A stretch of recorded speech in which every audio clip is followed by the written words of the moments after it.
One of the stories that really got me super excited about thinking about this topic actually is about Everest, because I think that pretty much every great story about quitting, like it's going to happen on Everest. It's just a really good place to study human cognition. But this particular story is about a guy named Hutchinson, who's a doctor, Stuart Hutchinson, and then another person named Taskey and Kosicki. So Hutchinson, Taskey, and Kosicki are part of an expedition. There's 8 climbers, and then 3 expedition leaders, and then I think about 6 Sherpas. And they just stop their expedition leader and they say, how much longer till we get to the summit from here? And the expedition leader tells them 3 hours. And then the expedition leader goes ahead. And what happens at that moment is that Hutchinson pulls the other 2 sort of back and says, hold on a second, I think we need to have a discussion, because we just got told it would be 3 hours to the summit, but it's almost 11:30 and our turnaround time is 1. So what that means is that we're being told that the earliest we'll get to the summit is 2:30, and that's well past the turnaround time. So we really ought to turn around right now. So they have a discussion. Taskey's on board. Kosicki is a little more reluctant, but in the end, they all end up turning around and going back. Now, that's the end of the story. And the interesting thing about these 3 climbers is that people don't know who they are. The names never ring a bell to anybody that I tell this story to. But what's really amazing about them is that the expedition leader, who they stopped to ask how long it would take to get to the summit, was Rob Hall. And Rob Hall is quite famous because Rob Hall is one of the lead protagonists in Into Thin Air, which was written by John Krakauer about 1996. Rob Hall died at the top of the mountain that day. So the question then comes, why do we all know who Rob Hall is and Doug Hansen, who went to the summit with the exact same information as Hutchinson, Taskey, and Kosicki? In fact, Rob Hall delivered the information to them. But we don't know who Hutchinson, Taskey, and Kosicki are.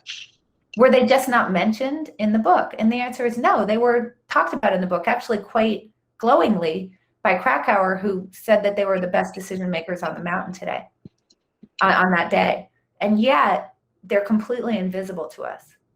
And that really started my exploration of quitting. Why are these 3 people who made great decisions on that mountain today so invisible to us? Why don't we remember them? Without that turnaround time, Hutchinson, Taskey, and Kosicki wouldn't have turned around.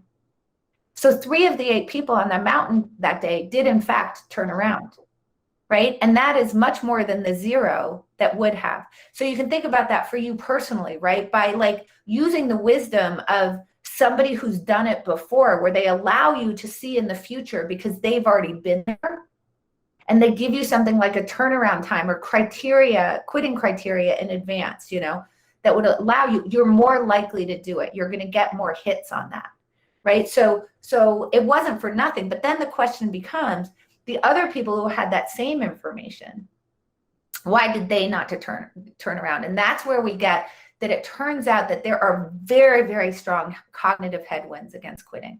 And we can think about what those are, particularly as we think about sort of, what Rob Hall's situation was. So the first thing has to do with sunk cost.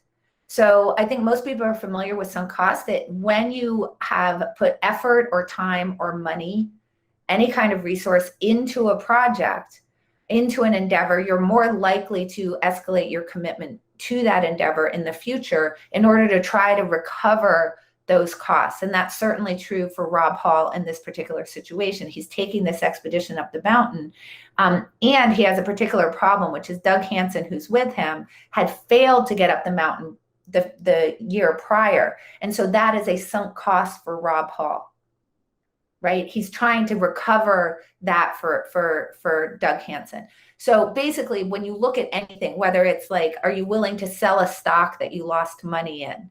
Are you continuing a project that's going poorly? Are you giving a loan to a business that if you were looking at that with fresh eyes, there's no way that you would ever give that loan, but you do because you have loaned to them in the past?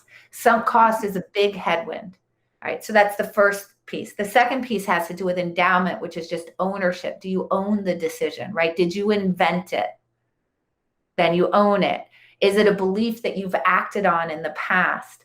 Then you own it, right? So this endowment problem, which is we really value things we own and we don't want to let them go. From selling a car for what the blue book says, where we're all like, that's too cheap. The blue book is stupid. But when we see that exact same car for sale, we say, it's too expensive, right? So we all have this problem with endowment and this feeling of ownership over things. Then we have this issue of, identity and sort of internal consistency. And if Rob Hall has convinced Doug Hansen to come back that year, what does it mean if he turns around again for his own internal consistency? Why did he put the effort in? Why did he convince him? What is Doug Hansen going to think of him? What is everybody going to think of him? So these are all the headwinds against us, right?